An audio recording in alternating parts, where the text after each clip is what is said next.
شرف تیرے دوپٹے نے یہ جنگ بدر نے پایا،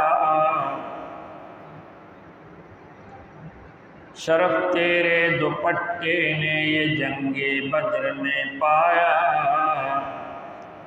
کیسے پرچم بنا کر مخبر صادق نے لہرایا۔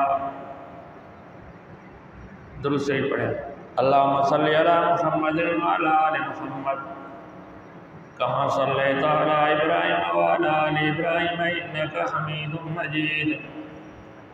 اللہم بارک علی محمد وعلی آل محمد کما بارکت علی ابراہیم وعلی آل ابراہیم انک حمید مجید۔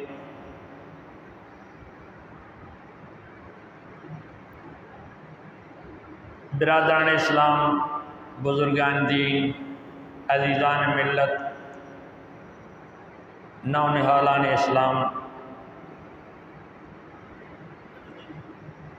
آج آپ کے سامنے قرآن مجید سے امی عائشہ رضی اللہ تعالیٰ عنہ کے بارے میں جو آیات نازل ہوئی ہے ان پہ مختصر گفتگو ہوگی۔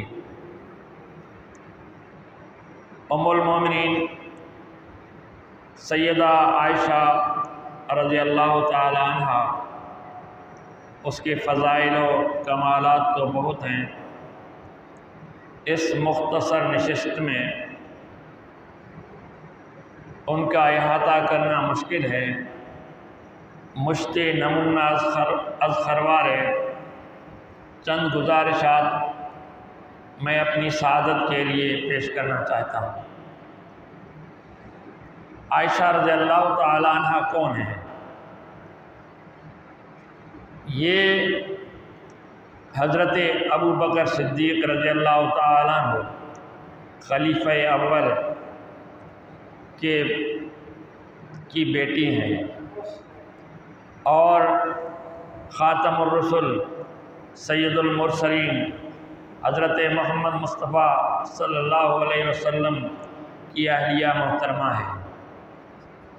الحمدللہ آپ مسلمان اس کے فضائل و کمالات کو جانتے ہیں۔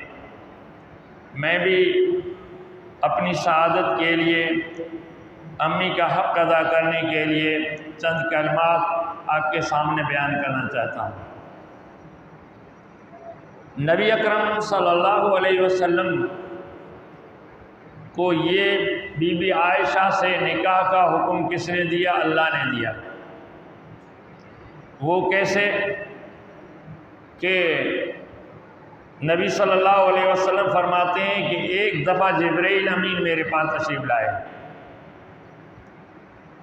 اس نے آ کے کہا کہ میں آپ کے لیے تحفہ لایا ہوں، اور وہ تحفہ کیا تھا؟ ایک ریشمی رومال تھا۔ وہ ریشمی رومال میرے سامنے پیش کیا۔ اب اس واقعے کو چھوڑ کے اس کو ذرا بعد میں بتاؤں گا۔ تو جب نبی اکرم صلی اللہ علیہ وسلم جوان ہوئے اور اپنا روزگار کرتے تھے، بکریاں رکھتے تھے، کبھی چرواہے چراتے تھے، کبھی خود چراتے تھے، اسی طرح تجارت بھی کرتے تھے، موقع ملتا تھا تجارت بھی کرتے تھے۔ تو نبی صلی اللہ علیہ وسلم صادق، امین، سچے اور شریف جو ہے تو مشہور ہو گئے تھے۔ اب جو ہے تو نبی صلی اللہ علیہ وسلم کا پہلا نکاح جو ہوا بی بی خدیجہ الکبریٰ رضی اللہ تعالیٰ عنہ سے، اس وقت ہوا جب نبی صلی اللہ علیہ وسلم کی عمر مبارک 25 سال تھی اور نبی صلی اللہ علیہ وسلم کنوارے تھے۔ بی بی خدیجہ الکبریٰ کی عمر مبارک 40 سال تھی، جو کہ وہ بیوہ تھی۔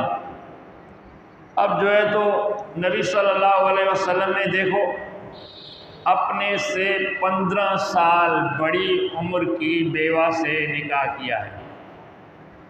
نوجوانوں، ہمارے لیے یہ سبق ہے کہ اگر کبھی ایسی شریف بیوہ ہو یا مطلقہ ہو جس کو بلا قصور طلاق دے دی گئی ہے، اگر وہ شریف ہے، عبادت گزار ہے، نیک ہے، اگر عمر میں بھی کچھ سال بڑی ہے تو پھر جو ہے تو نکاح میں الجھن نہیں ہونا چاہیے۔ اگر آپ ادھر مناسب سمجھتے ہیں تو بے روک بے دھڑک وہاں نکاح کر لیں، کیونکہ یہ نبی اکرم صلی اللہ علیہ وسلم کی سنت ہے۔ تو اس طرح بی بی خدیجہ الکبریٰ نے نبی کا بہت خیال کیا، اور یہاں تک کہ نبی صلی اللہ علیہ وسلم کے ساتھ اس کی زندگی کے تقریباً 27-28 سال گزر گئے۔ اس وقت تک نبی اکرم صلی اللہ علیہ وسلم نے کوئی نکاح نہیں کیا تھا۔ دوسرا، جب بی بی خدیجہ الکبریٰ کا انتقال ہو جاتا ہے، اس وقت نبی صلی اللہ علیہ وسلم کو نبوت مل چکی ہوتی ہے، اور نبی صلی اللہ علیہ وسلم امت کی رہنمائی اور ہدایت کے لیے بڑی جدوجہد کر رہے ہیں، بڑی کوششیں کر رہے ہیں۔ گھر کی بڑی عورت جب اس دنیا سے چلی گئی، اب جو ہے تو کچھ چھوٹی بچیاں جیسے بی بی فاطمہ الزہرا رضی اللہ تعالی عنہ، وہ جو ہے تو چھوٹی ہیں، گھر میں سنبھالنے کے لیے عورت کی ضرورت ہے، اور نبی صلی اللہ علیہ وسلم خدیجہ کی کے ہوتے ہوئے باہر کی تبلیغ وغیرہ کرتے تھے، اپنا کام کاج کبھی کبھار کرتے تھے، لیکن جو ہے تو گھر میں وہ سارا خود چلاتی تھی، گھر کا انتظام کرتی تھی۔ اب نبی پریشان ہو گئے کہ باہر کی ذمہ داری اٹھاؤں یا گھر کی ذمہ داری۔ مسلمانوں غور کرو، اسی لیے نبی صلی اللہ علیہ وسلم فرمایا کرتے، یا ایھا الشباب انکحوا ما استطعتم، اے نوجوانو تم میں گنجائش اور طاقت ہے تو نکاح کرو، بغیر نکاح کے نہ رہو۔ اگر تمہیں گنجائش نہیں ہے تو پھر جو ہے تو تقوی اختیار کرو، زیادہ سے زیادہ نفلی روزے رکھا کرو، اپنی نگاہوں کی حفاظت کرو، اپنے خیالات کی حفاظت کرو۔ جب نبی پریشان ہوتے ہیں تو حضرت ایک صحابیہ نبی صلی اللہ علیہ وسلم کے پاس تشریف لاتی ہیں، یا رسول اللہ صلی اللہ علیہ وسلم، ہمیں محسوس ہو رہا ہے کہ آپ پریشان رہتے ہیں، آپ پریشان رہتے ہیں، آپ کو نکاح کی ضرورت ہے، آپ نکاح کیوں نہیں کرتے؟ نبی صلی اللہ علیہ وسلم فرماتے ہیں کہ کہیں جوڑ کا رشتہ مل جائے تو واقعی میں خود پریشان ہوں، تاکہ گھرداری وہ کرے، میں باہر کا کام کروں۔ وہ کہتی ہے، یا رسول اللہ، ایک بیوہ عورت سیدہ سودا موجود ہیں، دوسری عائشہ موجود ہیں، آپ ان میں سے جس کے بارے میں چاہیں میں پیغام بھیجوں۔ نبی صلی اللہ علیہ وسلم دیکھتے ہیں کہ ام المومنین سیدہ سودا کی عمر تقریباً 53 سال ہے، اور وہ بیوہ ہو چکی ہیں، اس کی اولاد جوان ہو چکی ہے اور 53 سال کی ہیں۔ بی بی عائشہ کم سن ہے، ابھی جوان بھی نہیں ہوئی، تو نبی پھر بیوہ کو ترجیح دیتے ہیں کہ گھرداری سنبھالے گی، تجربہ ہے اس کو۔ اسی لیے نبی صلی اللہ علیہ وسلم کم عمر عائشہ کو چھوڑ کر حضرت سودا کے لیے منظور کر لیتے ہیں۔ بی بی سودا سے نکاح ہو جاتا ہے تو جبرائیل امین، نکاح کے بعد جبرائیل امین یہ رومال لاتے ہیں، ریشمی رومال۔ اب نبی کا گھر بن گیا۔ اب جو ہے تو بی بی سودا رضی اللہ تعالیٰ عنہ آ کے گھر سنبھالنے لگی۔ کچھ نبی کی پریشانی ہٹ گئی کہ جبرائیل کہتے ہیں، یا رسول اللہ، یہ تحفہ لایا ہوں۔ نبی فرماتے ہیں دکھاؤ۔ نبی کھولتے ہیں تو اس ریشمی رومال پہ لکھا ہے کہ عائشہ کی تصویر لگی ہوئی ہے۔ نبی نے فرمایا یہ کیا تصویر ہے؟ کہا یہ تیری بیوی ہے، اللہ کا حکم ہے کہ اس کے ساتھ نکاح کرو۔ نبی کا عائشہ کے گھر آنا جانا ہوتا تھا، ابو بکر کے گھر آنا جانا ہوتا تھا۔ نبی نے پہچان لیا یہ عائشہ ہے، تو اس طرح جو ہے تو نبی صلی اللہ علیہ وسلم نے جبرائیل کے حکم پر جو ہے تو ابو بکر صدیق کی طرف رشتہ بھیجا۔ ابو بکر صدیق نے جب سنا تو کہنے لگا محمد کو میں نے بھائی بنایا، اس نے مجھے بھائی بنایا، فاطمہ عائشہ تو اس کی بھتیجی ہو گئی، یہ کیسے نکاح ہو سکتا ہے؟ اسے تھوڑی الجھن ہونے لگی،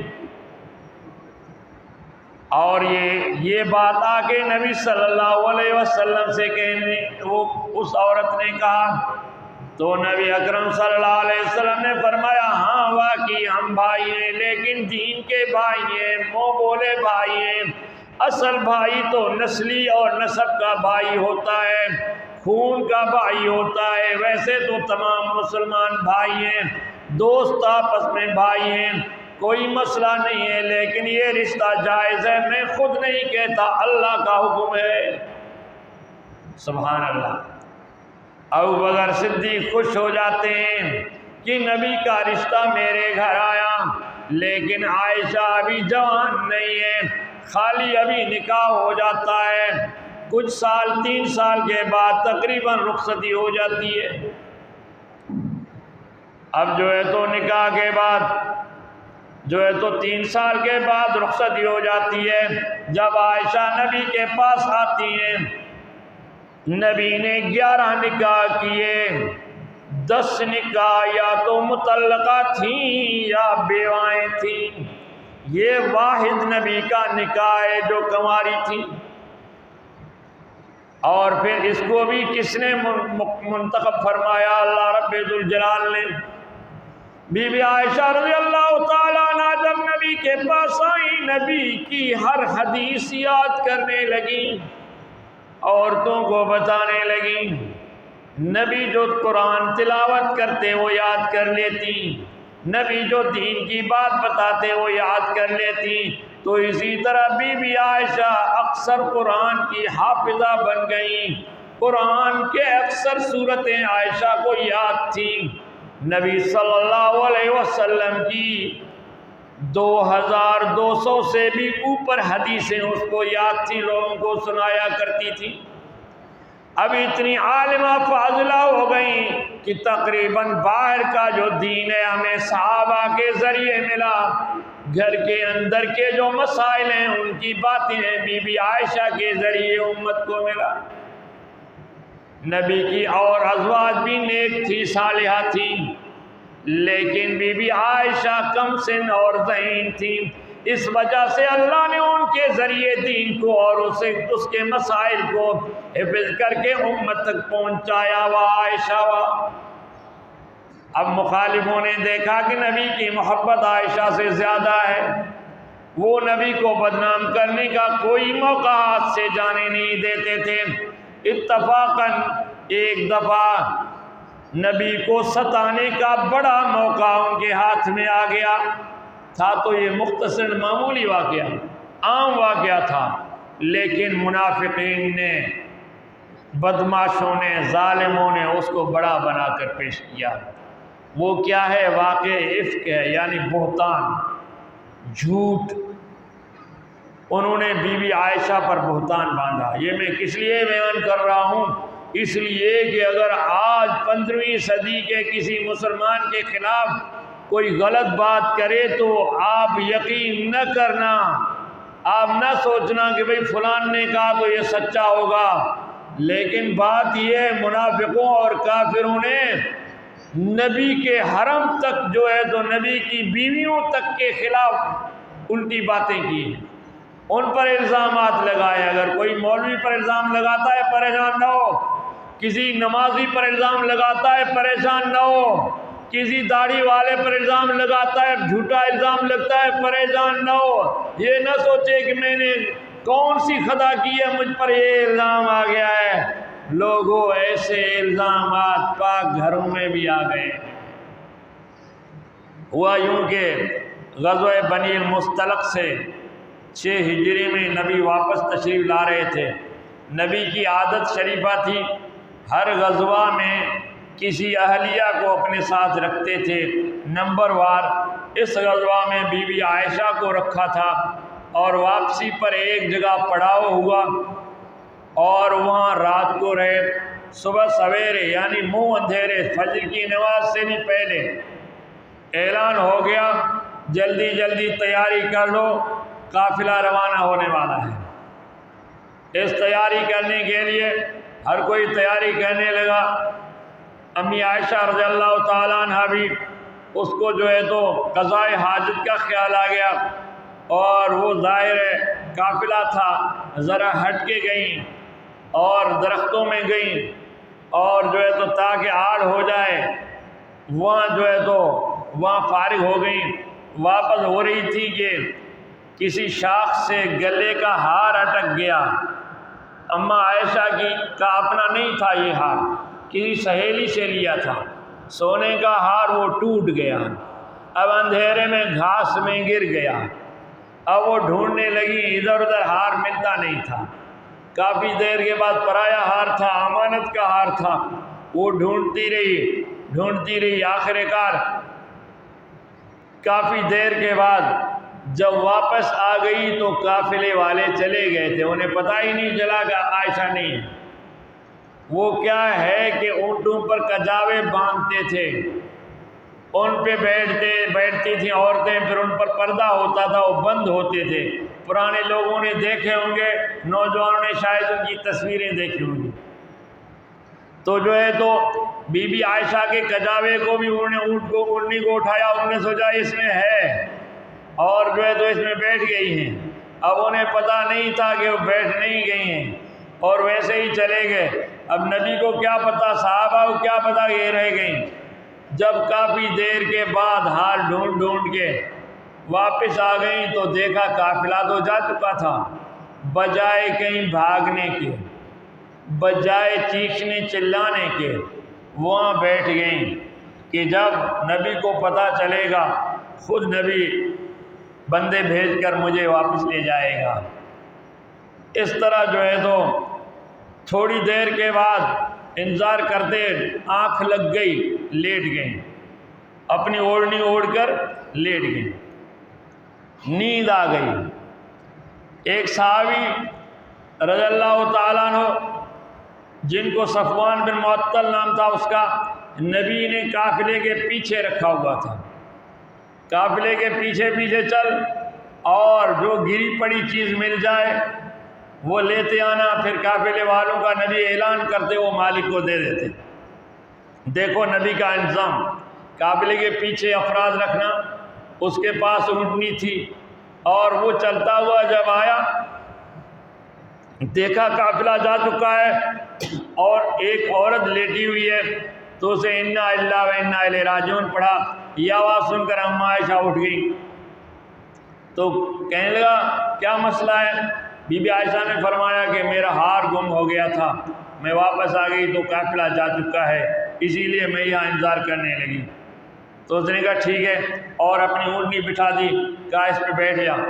وہ بیٹھ گئیں، اور چلتے چلتے آگے روشنی ہو گئی، دن ہو گیا۔ سوئی اتفاق سے اس قافلے میں عبداللہ ابن ابی منافق، جو ہر محاذ پر نبی کے خلاف کرتا تھا اور صحابہ کے خلاف کام کرتا تھا، بظاہر تو اس نے کلمہ پڑھا ہوا تھا لیکن تھا منافق۔ اس کو صحابہ اور دوسرے لوگ رئیس المنافقین کہتے ہیں، منافقوں کا سردار تھا، سب منافق اس کے پیچھے چلتے تھے، وہ بھی اس جو ہے تو قافلے میں ساتھ تھے۔ جب دیکھا کہ بی بی عائشہ بعد میں پہنچ گئیں، وقت پر نہ آئیں، تو اس بات کو اس نے بتنگڑ بنایا۔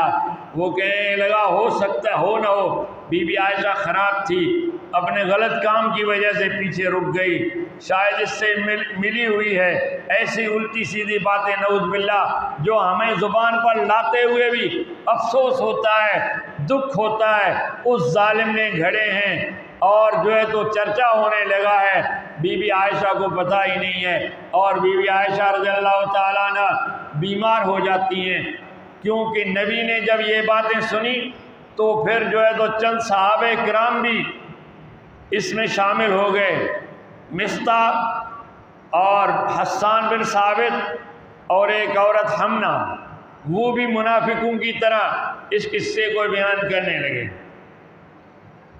اب جو ہے تو نبی نے یہ قصہ سنا تو پریشان ہو گئے، اور پھر بی بی عائشہ نے دیکھا کہ نبی کا وہ رخ نہیں ہے، عائشہ کو پتہ ہی نہیں ہے کیا ہوا کیا نہیں ہوا، اس کی نبی کی بے رخی دیکھ کر پریشان ہو گئی، پریشانی کی وجہ سے بخار آ گیا، بیمار ہونے لگی۔ نبی کی وہ التفات وہ محبت نہیں دیکھتی تھی، وہ خوش مزاجی نہیں دیکھتی تھی۔ دیکھو وفادار حیادار عورت کے لیے بڑی بات ہے کہ شوہر جو ہے تو التفات نہ کرے، اور شوہر دلجوئی نہ کرے، شوہر ہنس کے مسکرا کے بات نہ کرے، شوہر بیوی سے پیار کا اظہار نہ کرے۔ تو اس صدمے میں عائشہ بیمار ہو گئی، نبی سے پوچھ بھی نہیں سکتی تھی کیا وجہ ہے، نبی خود بھی نہیں بتاتے تھے، تو عائشہ کہنے لگی میں بیمار ہو گئی، اور اس طرح جو ہے تو مجھے پھر مصطح کی ماں نے کہا بیٹی آپ نے کوئی بات سنی ہے؟ میں نے کہا نہیں، کہا یہ بات ہے اور میرا بیٹا بھی اس میں شامل ہے، ہلاک ہو جائے مصطح۔ تو اس نے کہا مجھے پتہ نہیں تھا، یہ تو اس طرح ہو گیا قصہ، پھر جو ہے تو انہوں نے اس کا پتنگڑ بنا دیا، اسی لیے میں نبی کی بے رخی دیکھتی ہوں۔ اب جو ہے تو وہ سمجھ گئی کہ نبی کیوں بے رخی کر رہے ہیں، لوگوں کی باتوں کا شاید نبی پر اثر ہوا۔ بی بی عائشہ کہتی ہیں پہلے جب بھی میں نبی سے باپ کے گھر جانے کی اجازت مانگتی تھی، نبی جو ہے تو ٹالتے رہتے تھے، ہاں کل جانا، شام کو جانا، صبح جانا، اور جو ہے تو جب اجازت ملتی تھی تو نبی پھر فرماتے تھے جلدی آنا۔ سبحان اللہ، اجازت ملتی تھی گھر جانے کی، جلدی آنا۔ کہا مجھے صدمہ پہنچا جب میں نے کہا کہ حضرت یا رسول اللہ میں اپنے ابو کے گھر جانا چاہتی ہوں، نبی نے بغیر ٹالے بغیر کہے ٹھیک ہے ہاں چلی جا، نہ جلدی کا کہا مجھے بہت دکھ ہوا، اور جب گھر پہنچی تو امی ابو کا رو رو کر برا حال تھا، انہیں پتہ چل چکا تھا، عائشہ کو ابھی پتہ چلا تھا، اس کا بھی رو رو کر برا حال ہو گیا ہے۔ زندگی رہی تو انشاءاللہ باقی باتیں اگلے جمعے پہ یاد رکھنا۔ اللہ تعالیٰ جو ہے تو اس کے بعد اللہ نے جو نوازات فرمائی، جو قرآن مجید بی بی عائشہ کے لیے نازل فرمائی، انشاءاللہ وہ آیات بھی آپ کو سنائی جائیں گی۔ وآخر دعوانا